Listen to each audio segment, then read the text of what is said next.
Guys, ഇന്ന് ശ്രീലക്ഷ്മിയുടെ birthday ആണ്.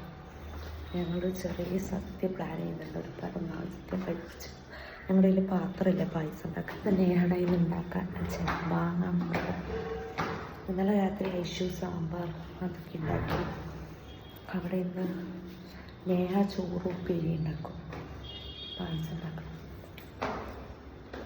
അവൾക്ക് സർപ്രൈസാണ്. അവൾ എണീച്ചിട്ടില്ല, അവൾ അവിടെ ഉറങ്ങുക. ചെറിയതായിട്ട് നേരോടെ ഉറങ്ങുക. ഞങ്ങൾ സർപ്രൈസ് ചെയ്യാൻ പോവാണ്. ഫുഡൊക്കെ ആയിട്ട് ശ്രീവിൽ സർപ്രൈസ് ചെയ്യാൻ പറ്റും.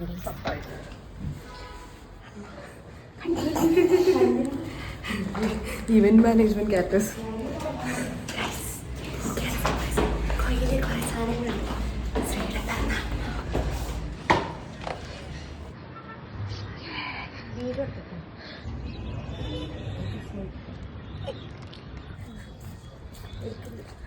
തട്ടിക്കൊണ്ട് സദ്യയാണ് എന്നാ ശ്രീ അതിൻ്റെ റൂമിൽ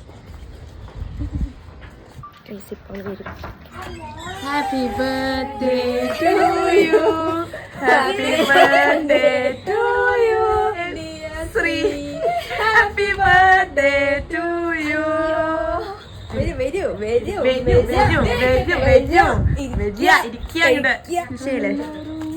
വിഷയല്ലേ പിറന്നാൾ കുട്ടി. അതെ അതെ. ഹായ് ഗായ്സ്, ഇത് നമ്മുടെ ശ്രീകുട്ടിയുടെ പിറന്നാളാണ്.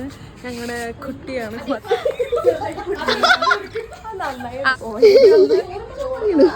എന്താ എല്ലാവരും കൂടിയിട്ട് ശരിക്കും അമ്മ ഇതൊക്കെ ഒരുക്കണതാ. അപ്പൊ ശരിക്കും ഒരു ഹോം അന്നല്ല പറ ഗായ്സ്. സൂര്യനുള്ളതുകൊണ്ട് വിളക്കൊന്നും വെക്കുന്നില്ല. ഞാൻ നിൽക്കുന്നില്ല ഇവിടെ വിളക്കായിട്ട്.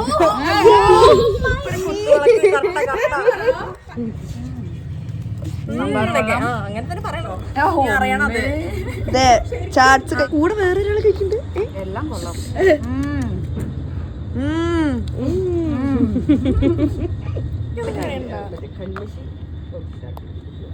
പോയോ?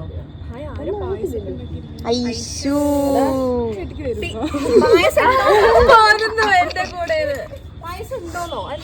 ഞങ്ങള് പായസത്തുമ്പോ സദ്യ വന്നത് ഞങ്ങൾക്ക് എല്ലായി. വീട് മിസ് ചെയ്യുന്നത് ആർക്കും തോന്നരുത് ഇവിടെ. അങ്ങനെ പറയാനേ പാടില്ല. തരാൻ വേണ്ടി ഞാൻ പറഞ്ഞിട്ട് അത്ര ചോറ് മതി.